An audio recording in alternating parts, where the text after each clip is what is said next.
Siku moja anakwenda msikitini, akapita nje ya nyumba za zamani tunazifahamu, vigogo vya mitende, majani, yani hakuna stara takriban. Akasikia ndani ya nyumba mtoto analia kwa sauti kubwa sana, na sio analia tu, anachapwa, anapigwa na mzazi wake, na kilio chake kikamfanya asimame kwamba afanye nini sasa, aingie kutoa nasaha, kuamua au asubiri. Lakini ghafla wakati anafikiria, anasema mlango wa mbele ukafunguliwa, mtoto akatoka speed, katimuliwa na mama yake, na mama akaufunga mlango kwa nguvu. Akasema intahat alqadhiya, qadhiya imemalizika, niendelee na safari zangu. Akaenda zake msikitini, kaswali, kakaa, kapumzika. Anarudi pale pale katika nyumba ile, anamkuta yule mtoto aliyokimbia yuko nje ya mlango, anagonga mlango huku akimwita mama yake na kumbembeleza afungue. Mama nisamehe, mama nje baridi, mama nasikia njaa, mama nifungulie, mama nimekosa. Fudhail akataka aone ile scenario inaishia wapi, akakaa pembeni. Asante mtoto aligonga mlango sana, na kwa sababu ni mtoto mdogo akapitiwa na usingizi kwenye kizingiti cha mlango wa wazazi wake.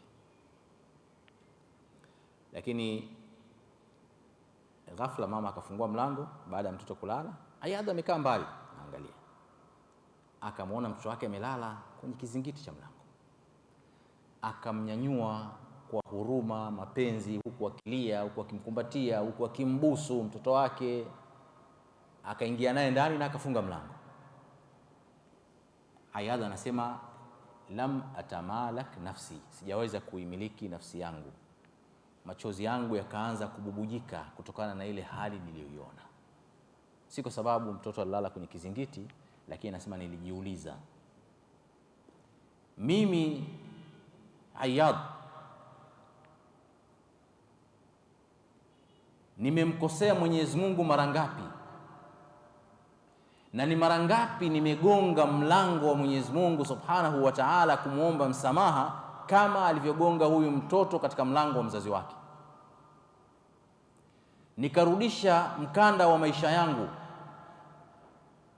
na madhambi na makosa ambayo nimemfanyia Allah Subhanahu wa Ta'ala. Ni mara ngapi nimemgongea Mwenyezi Mungu mlango kwa kulia na kumwambia ya Allah nimekosea, ya Allah nimekukosea, na kumuomba na kumbembeleza, ni mara ngapi? Anasema tukio lile lilibadilisha maisha yake kabisa, na tukio lile lilimfanya akithirishe qiyamul layl. Kwa maana ipi? Alikuwa anamgongea Allah Subhanahu wa Ta'ala, kama ambavyo mtoto anamwambia mama nifungulie, nasikia baridi, nasikia njaa. Kwa maana nyingine hana sehemu ya kwenda, sehemu pekee ya kwenda ni nyumbani kwao. Walillahi almathalul a'la, huu ni mfano wa kukurubisha maana. Na yeye anahisi kwamba mimi kama Fudhail nilisahau kwamba sehemu ya kwenda ni kwa Mwenyezi Mungu Subhanahu wa Ta'ala, na kumlilia na kugonga mlango na kumwomba Mwenyezi Mungu anifungulie milango yake niweze kuingia, aweze kunikumbatia, aweze kunifungulia milango yangu, aweze kunisamehe madhambi yangu. Ndugu zangu Islam, shida tulizonazo ni fursa ya kutambua kwamba sisi si lolote, si chochote. Shida ni kupata, ni fursa, ni message. Allah Subhanahu wa Ta'ala anakuambia wewe huwezi kufanya kitu chochote bila mimi. Ni fursa ya kukukumbusha kwamba kuna sehemu ya kukimbilia, kwamba unaye muumba aliyekuumba, mwenye huruma na wewe. Mgongee mlango wake, muombe. Ndugu zangu Waislamu, tukielewa sisi ni kina nani, tutamuelewa Allah Subhanahu wa Ta'ala ni nani.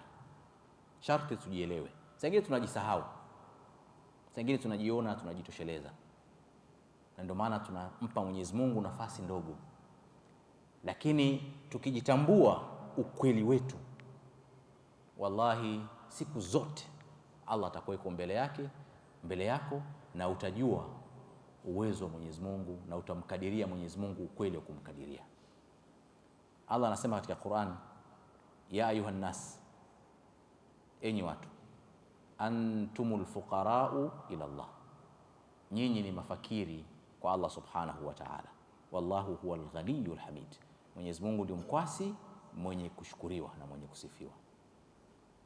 Aya hii ni nzito sana ndugu zangu Waislamu, na imezungumzwa kwa makusudio maalum. Antum alfuqara, nyinyi ndio mafakiri, nyinyi ndio wenye kuhitaji, na mnayemhitaji ni Allah subhanahu wa ta'ala. Wallahu huwal ghani, Mwenyezi Mungu ndio tajiri. Siku zote ukiweka aya hii mbele ya macho yako, anta faqir, vyovyote utakavyokuwa umeruzukiwa na Mwenyezi Mungu, lakini anta faqir tahtaju ila Allah, ukiweka mbele yako itakuwa inakukumbusha uwepo wa Allah subhanahu wa ta'ala, inakukumbusha nani wa kumkimbilia katika ufakiri ulionao wa changamoto zinazokukabili. Huna solutions na changamoto hizo, kimbilia kwa Allah subhanahu wa ta'ala. Na Mwenyezi Mungu amechagua neno faqir, hajasema miskin, sababu kuna tofauti kati ya al-faqir wal miskin. Miskin ni mtu ambaye ana kazi, ana sababu ya riziki, lakini haimtoshelezi. Yani akiamka asubuhi anakwenda sehemu yake ya kazi, hata kama kazi yake ni ndogo, labda unaiona ni dhalili, lakini khalas ana masdaru rizq. Kwa ushahidi kwenye Qur'an, amma safina fakana limasakini ya'maluna fil bahr, ile merikebu katika surati al-Kahf ilikuwa ni mali ya maskini, wanafanya kazi baharini ya kusafirisha watu na mizigo, lakini Mwenyezi Mungu kawaita maskini. Fukara ni yule ambaye anapoamka asubuhi hata hajui atafanya nini, yani hana masdari ya riziki, hajui aende wapi, atakula nini, atafanya nini. Hadha huwa al-faqir. Sasa Mwenyezi Mungu anatuambia mimi na wewe, antumul fuqara, yani nyinyi ni hoe hahe, maskini kabisa wa mwisho, na Mwenyezi Mungu ndio mkwasi na tajiri. Maana yake nini? Tujiweke katika level yetu kwamba sisi kwa Mwenyezi Mungu si lolote, si chochote. Bila Mwenyezi Mungu sisi ni sifra, na hakuna changamoto yoyote ulionayo inaweza ikaondoka isipokuwa kwa idhini ya Mwenyezi Mungu. Tukielewa hivyo, ina maana tutakuwa tumejiweka katika position nzuri ya kutambua nani Allah subhanahu wa ta'ala. Ndugu zangu, fafirru ila Allah, kumkimbilia Mwenyezi Mungu ni zaidi ya dua, zaidi ya kuomba dua. Dua ni kunyanyua mikono ukamwomba Mwenyezi Mungu kwa adabu za dua, lakini alfirar ni zaidi ya dua. Alfirar manake ni kwamba mimi nimeshindwa kabisa, yani nakuja kwako Mwenyezi Mungu, sina suluhisho la haya ambayo yananikabili. Ndio maana ya kukimbilia Mwenyezi Mungu, kujitupa kwake. Kama yule mtoto alivyokuwa anakimbilia, hana sehemu nyingine ya kwenda zaidi ya mama yake. Angekwenda kwa jirani, kwa mama mdogo, akafanya hivi, la, hana sehemu nyingine zaidi ya pale. Kwa hiyo kumkimbilia Allah subhanahu wa ta'ala ni zaidi ya kuomba dua kwa Mwenyezi Mungu subhanahu wa ta'ala. Ndugu zangu Waislamu, kumkimbilia Mwenyezi Mungu subhanahu wa ta'ala ni kumshtakia vile vile Mwenyezi Mungu subhanahu wa ta'ala, kumshtakia mashtaka yako na kumlilia Allah subhanahu wa ta'ala. Na mashtaka hayatakiwi yaende kwa mwanadamu yoyote, yanatakiwa yaende moja kwa moja kwa Allah subhanahu wa ta'ala. Kumshtakia ni kumshtakia Allah subhanahu wa ta'ala peke yake. Sheikh al-Islam Ibn Taymiyyah anasema, ashakwa inma takunu ila Allah ta'ala, mashtaka yanakuwa kwa Mwenyezi Mungu subhanahu wa ta'ala peke yake. Kama qala al-abdu salih, kama alivyosema Nabii Yaqub alayhi salam, inma ashku bathi wa huzni ila Allah, hakika mimi nashtakia maumivu yangu ya moyo, nashtakia huzuni zangu kwa Allah subhanahu wa ta'ala. Maumivu ya kupoteza watoto wake wapendwa yalimuumiza mpaka akampufua macho sababu ya huzuni, lakini mwisho kabisa akatamka maneno haya, ashku bathi, na mshtakia Mwenyezi Mungu maumivu ninayohisi ndani ya nafsi yangu, wa huzni, na huzuni zangu na yashtakia kwa Allah subhanahu wa ta'ala. Kwa hiyo mashtaka yanatakiwa yaende kwa Mwenyezi Mungu subhanahu wa ta'ala peke yake. Ndugu zangu, kumshtakia Mwenyezi Mungu subhanahu wa ta'ala hakukinzani, yani hakutofautiani wala hakuendi kinyume na subra. Mara nyingi tunazungumzia subra na mtu anahisi kwamba kuishi na matatizo na kusubiri ni moja katika ibada kubwa sana, mpaka inamsahaulisha kwamba pamoja na kusubiri unatakiwa umkimbilie Mwenyezi Mungu Subhanahu wa Ta'ala. Anahisi kwamba labda inakwenda kinyume na subira, nitakuwa mja sina subira bwana. La hasha, hii ni ibada, subra ni ibada, na kumkimbilia na kumshtakia Allah Subhanahu wa Ta'ala nayo ni ibada. Nabii Ayub alayhi salam, ambaye ndio mfano wa subira, anatufundisha. Alikuwa ni nabii mwenye familia kubwa, mwenye mali nyingi, mwenye afya nzuri, lakini Allah Subhanahu wa Ta'ala akapenda kumpa mtihani, akafiwa na watoto wake mmoja mmoja mpaka wakamalizika wote. Mali zake zote zikatoweka, mwisho akawa sio miskin, akawa fakiri kweli kweli, yani hana mbele wala nyuma. Alikuwa na afya njema, lakini maradhi yakampata mpaka yakaathiri katika ngozi yake. Alikuwa na watu wengi pembeni yake, akabaki mpweke, yuko peke yake. Yote hiyo Allah Subhanahu wa Ta'ala ni mitihani anampa, akimbilie kwake. Nabii Ayubu alikuwa na subra, akawa anaona haya katika nafsi yake kwamba mimi nimepewa umri mrefu na Mwenyezi Mungu, nimepewa neema nyingi ya miaka mingi ya familia, watoto, mali, afya.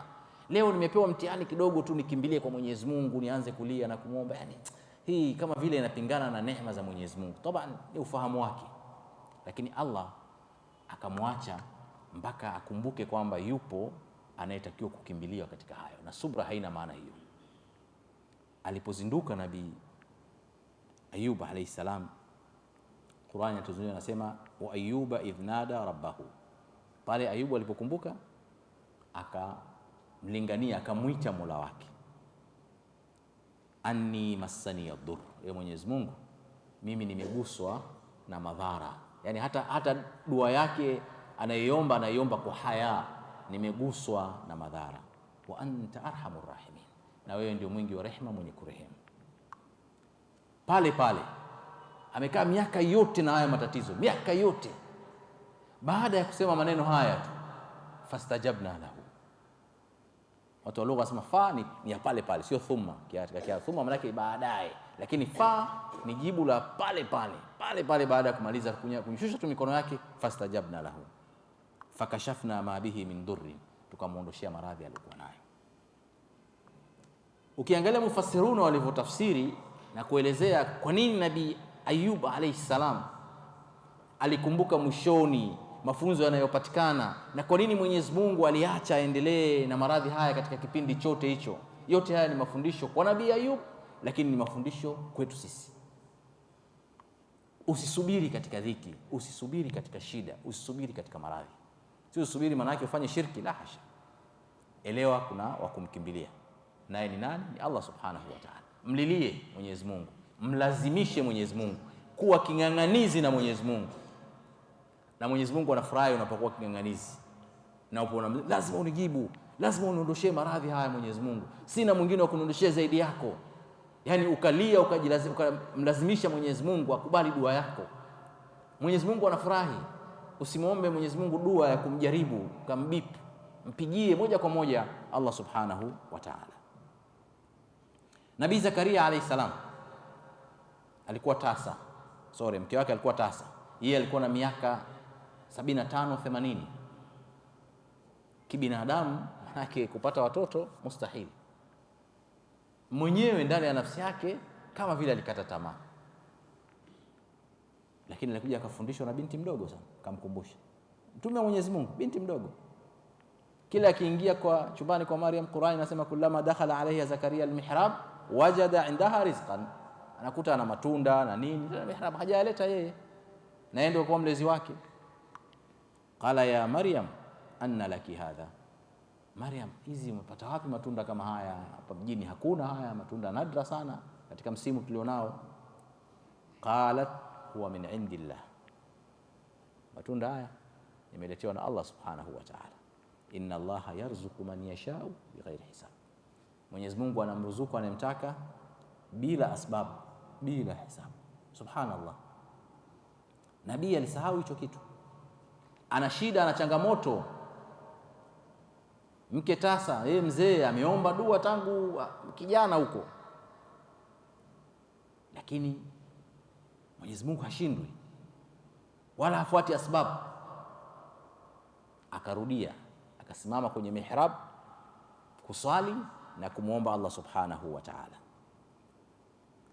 Hunalika daa Zakaria rabba, alipopata mafunzo ya Bi Maryam pale pale akamwomba Allah subhanahu wa ta'ala. Qala rabbi habli min ladunka dhurriyatan tayyiba, e Mola wangu nipe mimi kutoka kwako kizazi kilichokuwa chema. Innaka samiu dua, hakika wewe ni mwenye kusikia dua. Anaswali pale pale, dua hiyo anaiomba katika swala, anaitwa na Mwenyezi Mungu, fanadathu almalaikatu wa huwa qaimun yusalli fil mihrab. Malaika anamuita pale pale anaswali katika mihrab, anna Allaha yubashiruka bi Yahya, kama Mwenyezi Mungu anakupa habari njema, utapata kijana ataitwa Yahya. Subhanallah, miaka yote amekaa na ndoto, lakini amekuja kufundishwa na Maryam alayha salam kwamba Mwenyezi Mungu hana asbab, hana kitu kinaitwa impossible. Ndivyo tunavyofundishwa sisi. Wewe unaweza kukatishwa tamaa kabisa katika maradhi, katika maisha, katika kila kitu, lakini kwa Mwenyezi Mungu hakuna kitu kinachoitwa impossible, mustahil, hakuna. Yeye ndio alotengeneza asbab, na yeye anaweza akaziondoa zile asbab na akakupa kile ambacho unakihitaji. Muda wa kudumu una yaqini tu na Mwenyezi Mungu subhanahu wa ta'ala, na unajua kwamba haya matatizo yangu hakuna wa kuniondolea zaidi ya Mwenyezi Mungu subhanahu wa ta'ala. Nabii Yusuf alayhi salam amekaa jela miaka mingi kwa kesi ya dhulma. Wote tunafahamu kisa cha Nabii Yusuf, kisingiziwa masuala ya zinaa, akaomba mpaka aingizwe jela, na kweli akaingizwa jela. Qur'ani inatuambia wakaja vijana wawili watafsiriwe ndoto zake, akawatafsiria, akaambia wewe utauawa, wewe utakuwa waiter wa mfalme, utakuwa unamnyosheleza vinywaji. Baada ya kuambia, Qur'ani inatuambia waqala lilladhi dhanna annahu naji minhuma, akamwita yule ambaye, tafsiri hapa sio dhanna, sio hakika, yule ambaye alidhania kwamba ndio atakayepona katika wale wawili, akamwambiaje?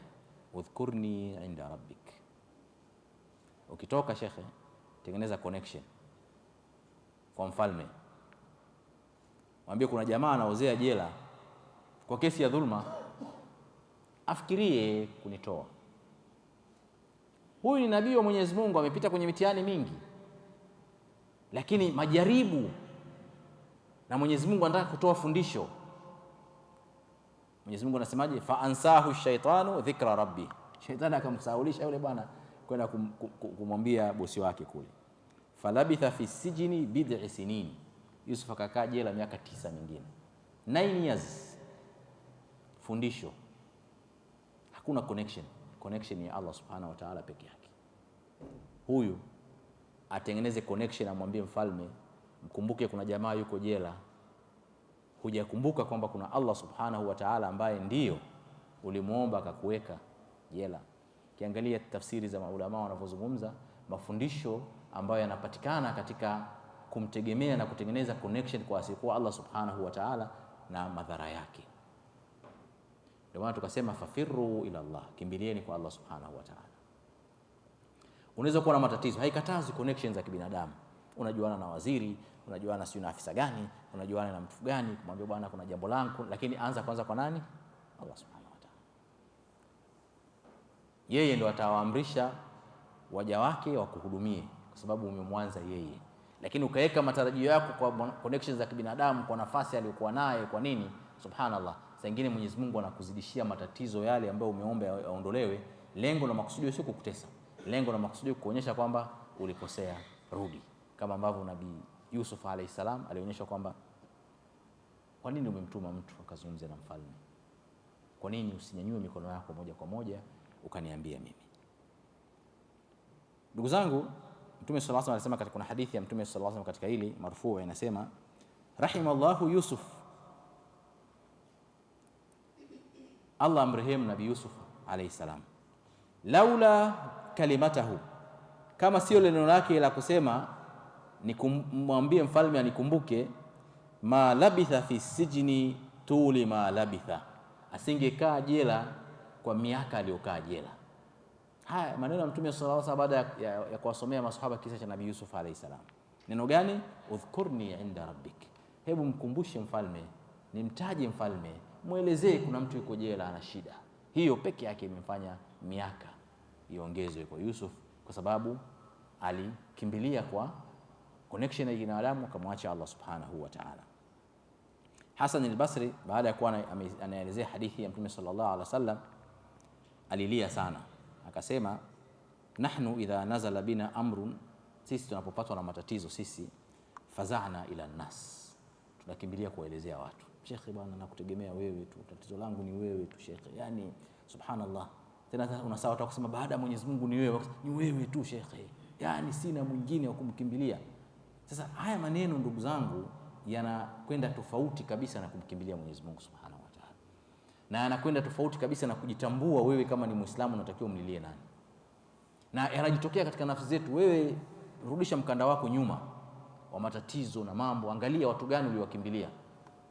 Hatukatazi kusaidiana katika shida za kibinadamu, lakini ninachotaka kusisitiza katika mhadhara wa leo, uwe tayari faili lako la matatizo liko kwa Mwenyezi Mungu, tayari umeshalipeleka. Sasa ukutafuta kwa wanadamu zile ambazo wanaweza kukusaidia, hii ni taawun ala albirri wa taqwa, ni kusaidiana katika mambo mema na ucha Mungu. Ndugu yangu Muislamu, saa nyingine tuna haraka sana na hatujui kama Mwenyezi Mungu ametujibu dua zetu. Unaomba mara 2 mara 3 haijatokea unachokitaka. Bana, nimeomba sana bana. Mimi napata simu nyingi sana za watu, shekhe nimeomba sana bwana, shekhe mlilie Mwenyezi Mungu kwenye mswala, shekhe nimelia sana, nimeomba sana. Yani maana sasa nimechoka. Sasa unataka nini yani? Sasa wewe kuwa na yakini kwamba unachokiomba kwa Mwenyezi Mungu subhanahu wa ta'ala atakujibu. Mwenyezi Mungu anasema inni qarib, mimi nipo karibu. Yani sio maneno mepesi haya. Wanapokuuliza waja wangu kuhusu mimi, fa inni qarib, mimi nipo karibu nao. Ujibu da'wata da'i idha da'ani, naitikia maombi ya mwenye kuomba anaponiomba, nipo karibu. Yani Mwenyezi Mungu anasema uongo. Lakini tatizo letu sisi tunataka tujibiwe tulichokiomba, wakati maulama wanasema wewe muombe Mwenyezi Mungu akupe chenye kheri na wewe, kwa sababu unachokiomba inawezekana hakina kheri na wewe. Allah akapokea dua yako akakupa chenye kheri na wewe, lakini kwa sababu hujakiona unaweza kuweka dhana mbaya kwa Mwenyezi Mungu subhanahu wa ta'ala. Na dhana mbaya ndugu zangu ni madhambi makubwa, kumdhania Mwenyezi Mungu vibaya kwamba hajibu dua, hajanikubalia. Sio kweli. Hakuna mtu ambaye ameomba hajajibiwa na Mwenyezi Mungu, hakuna. Lakini amejibiwa kwa njia nyingine, na Mwenyezi Mungu akikujibia dua yake kwa chaguo lake yeye, wanazuoni wanasema ni bora zaidi kuliko kujibu dua uliomba wewe, kwa sababu chaguo la Mwenyezi Mungu siku zote ni jema. Mfano, tunasoma surati al-Kahf kila siku ya Ijumaa. Maulama wanazungumzia kisa cha ashabu safina, ambao ni watu maskini ya amaluna fil bahr, wanatafuta riziki yao kwa kubeba mizigo kutoka sehemu ya nchi kavu mpaka nchi, yani baharini au mtoni au ziwani. Ndio kazi yao, kusafirisha abiria na mizigo. Wamemsaidia Nabii Musa alayhi salam na Al-Khidri, wamewaona ni watu maskini, nguo zao zimechakaa, wamesafiri muda mrefu, free of charge. Maulama wanasema hawa walikuwa ni wacha Mungu. Kila wakiamka asubuhi wanamuomba Mwenyezi Mungu subhanahu wa ta'ala awape riziki ya halali. Wanamuomba Mwenyezi Mungu alinde chombo chao ambacho ndio masdari ya riziki dhidi ya uharibifu na dhoruba za bahari na kuzama. Kila wakiamka asubuhi, na hizi ni adhkari za sabaha na masaa Muislamu anatakiwa aziombe. Umefundishwa na Mtume sallallahu alaihi wasallam katika kazi zetu, katika biashara zetu, katika usafiri wetu, ili Mwenyezi Mungu alinde. Lakini matokeo yake wamekwenda baada ya wameomba dua, wameomba Mwenyezi Mungu, wamewapa watu lifti, wametoa sadaka, lakini mwisho wa siku boti yao imetobolewa.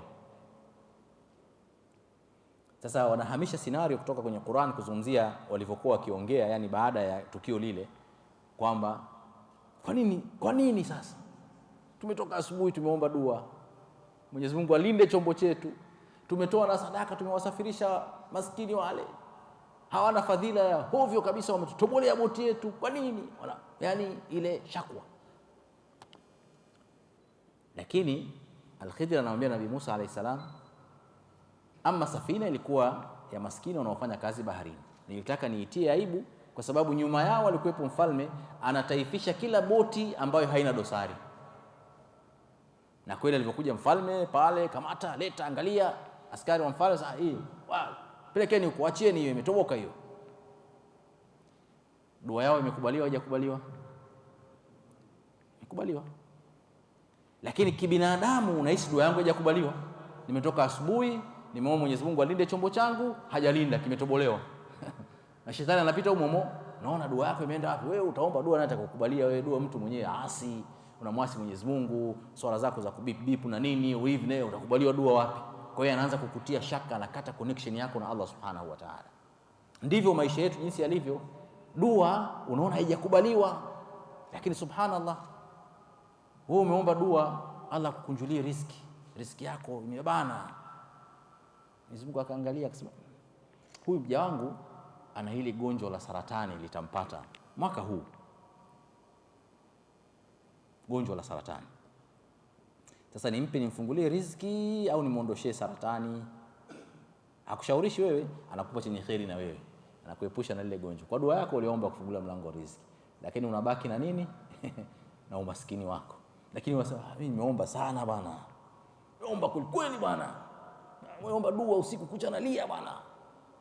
Kwa maana ipi? Sijajibiwa. Lakini subhanallah umejibiwa. Na hii kuna kisa ambacho kilimtokea Mtume sallallahu alaihi wasallam na mwanamke mmoja, nadhani maarufu, mmekishakisikia. Na kisa haya kinatoa mifano hai. Mwanamke wa Kiafrika ana kifafa, akaenda kwa Mtume sallallahu alaihi wasallam akamwambia, ya Rasulullah, dua zako makbula, naomba niombee dua Mwenyezi Mungu anipe shifa ugonjwa. Mtume sallallahu alaihi wasallam akasema, nakupa khiari, naweza nikakuombea dua ukapona, lakini wewe na maisha yako. Lakini naweza nikamwomba ukaendelea na ugonjwa wako wa kifafa, lakini Allah akakulipa pepo. Chagua kati ya hizo mbili, upone ujitahidi kutafuta pepo mwenyewe, au baki na kifafa lakini guarantee pepo unayo. Yule mwanamke alikuwa muumina, akasema, ya Rasulullah, pepo, kifafa nitavumilia, pepo sasa, lakini niombe dua, napoanguka nisikae uchi. Lakini naanguka mbele za watu sokoni, wapi, nisikae uchi. Ndio Mtume akanyanyua mikono kumwombea stara anapokuwa ameanguka. Sasa hii ni direct kwa Mtume sallallahu alaihi wasallam. Lakini wewe chukulia sasa yale ambayo unamuomba Mwenyezi Mungu akupe, halafu unaona kama hupewi, unakosa yaqini na Mwenyezi Mungu, unakosa connection na Mwenyezi Mungu, unakosa mapenzi na Mwenyezi Mungu, unakosa ukaribu na Mwenyezi Mungu. Lakini ukichukulia kwamba Mwenyezi Mungu umeshanipa, lakini na hili naomba unipe, kwa hiyo unakuwa na yaqini kwamba Allah amekulipa, amekusikia dua yako, lakini unatafuta akupe cha ziada, na Mwenyezi Mungu anapenda kupewa vya ziada. Ndugu zangu, mshairi anasema, wa idha aratka baliyatun fasbiri laha, ukipatwa na mtihani usubiri. Sabra alkarimi fa innahu bika a'lam, subira kwa Allah subhanahu wa ta'ala, kwa sababu Allah anaifahamu tatizo lolipata. Wa idha shakauta ila ibn adam, kama utashtakia matatizo yako kwa mwanadamu mwenzako, inma tashkur rahima ila alladhi la yarham, ni kama vile unamshtaki Mwenyezi Mungu kwa mwanadamu mwenzako ambaye hana huruma. Mwenyezi Mungu hajanisaidia, wewe unaweza kunisaidia bwana. Mshairi anasema hivyo. Kwa hiyo wa kumkimbilia wa kwanza ni Allah subhanahu wa ta'ala. Ndugu zangu, mama mmoja anaitwa Khawla binti Thalaba. Khawla alikuwa ni mwanamke maskini katika mji wa Madina, na ameishi na mume wake Aus mpaka wamezeeka pamoja. Tabia za watu kishakuwa wazee, saa nyingine wanakuwa na kauli sio nzuri. Yule mzee akamwambia mke wake, baada ya kugombana kubishana, akamwambia, anti alayya ka dhahri ummi, wewe ni sawa na mamangu tu, naishi na mamangu hapa nyumbani. Neno zito kwa mila za Kiarabu. Akamwambia, umeniambia maneno gani? Akaanza kukasirika, haiwezekani, lazima nikakushtaki kwa Mtume sallallahu alaihi wasallam. Akatoka katika muda ambao Mtume alikuwa hatembelewi, akaenda mpaka nyumbani kwa Mtume sallallahu alaihi wasallam, akaingia moja kwa moja. Aisha jaribu kumzuia, akashindwa, sema na mashtaka yangu. Akawa anamnong'oneza Mtume sallallahu alaihi wasallam masikioni.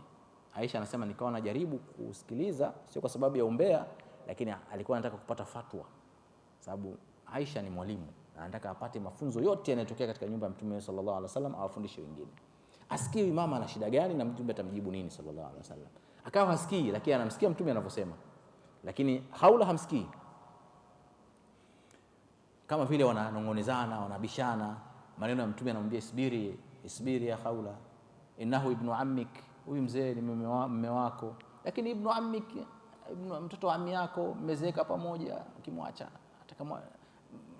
subirie, mtu mzima. Khawla anakataa. Alivyoona Mtume sallallahu alaihi wasallam anajaribu kutengeneza hiyo sulhu, asikilize mashtaka yake, akanyanyua mikono kwa Allah subhanahu wa ta'ala katika nyumba ya Mtume sallallahu alaihi wasallam. Ya Rabb, ya Mwenyezi Mungu, mimi nashtakia, nimedhalilishwa na mume wangu. Subhanallah, anateremsha mikono tu, zinashuka aya katika surati al-Mujadila, sura ya mwenye kujadiliana na Mtume sallallahu alaihi wasallam. Jibril anakuja kumwambia Mtume sallallahu, Aisha anasema nikamwona Mtume sallallahu alaihi wasallam amebadilika, nikajua wahi unashuka. Qad sami'a Allahu qawla allati tujadiluka fi zawjiha, Mwenyezi Mungu amesikia maneno ya mwanamke ambayo anajadiliana na wewe kuhusiana na mume wake. Wallahu yasma'u tahawurakuma, Mwenyezi Mungu anasikia minong'ono yenu.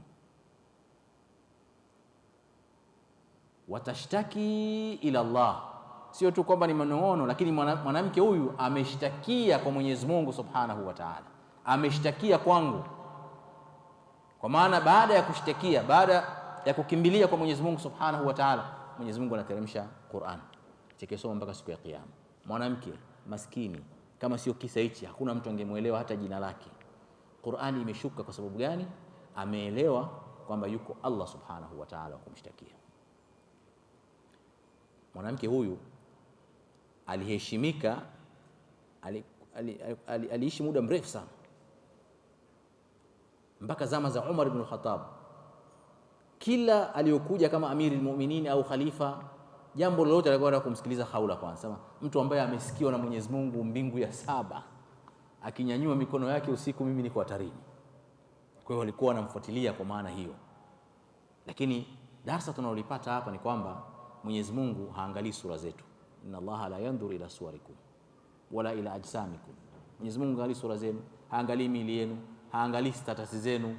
Anachoangalia yanzuru ila qulubikum, anaangalia nyoyo zenu ziko karibu kiasi gani na yeye, zinamtegemea kiasi gani Allah subhanahu wa ta'ala. Kama kumwangalia huyu asingeangaliwa ni mama mzee maskini katika mji wa Madina anayesaidiwa na watu na sadaka zao, lakini Mwenyezi Mungu alimsikiliza kwa sababu amekimbilia kwake. Kisa cha mwisho ndugu zangu ni kisa ambacho kilimtokea Bi Aisha radhiallahu anha, maarufa hadithul ifk. Aisha amesingiziwa zina na walozusha walikuwa ni wanafiki katika mji wa Madina wakishirikiana na Wayahudi. Sifa mbili za Wayahudi na wanafiki zinafanana, kupiga vita Uislamu. Wakaona ndo fursa imetokea hii, wakazusha kwamba Bi Aisha radhiallahu anha amefanya zina, amefanya uchafu. Yale maneno yakaenea katika mji wa Madina mpaka yakafika kwa Mtume sallallahu alaihi wasallam, mpaka yakafika kwa masahaba, mpaka baadhi ya masahaba wakaamini. Sio masahaba tu, mpaka baadhi ya ndugu wa Abu Bakar wakaamini kwamba Aisha akafanya uchafu. Aisha hana habari, amerudi anaumwa, yuko ndani. Mama mmoja anemlea, siku moja kajikwaa, katika mila za Kiarabu kijikwaa unamlaani ambaye unamchukia. Kwa alivyojikwaa akamlaani Mistah. Akamwambia wewe unamlaani, wewe unamjua? Akamwambia Aisha, hujasikia stories za mjini? Sasa mimi sijasikia. Ikabidi amueleze. Aisha karikola, akaona kwamba ndio maana hata Mtume sallallahu alaihi wasallam amebadilika. anaumwa, lakini alikuwa anakuja anafungua tu pazia, anamwangalia kaifa halu, kivipi unaendeleaje, afu anafunga anaondoka zake. Hambembelezi, hakai naye, hamfuti jasho, hamlishi matunda kama alivyokuwa akifanya zamani.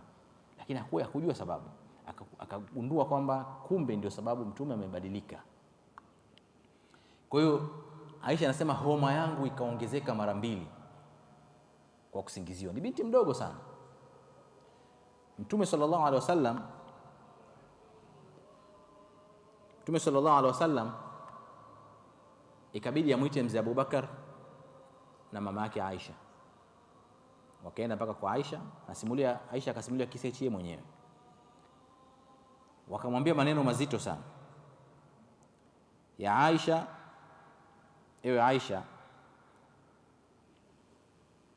kama hujafanya madhambi ya zina, sayubriukillah, kutoka mbingu ya 7 Mwenyezi Mungu atakutakasa na uchafu huo kutoka mbinguni.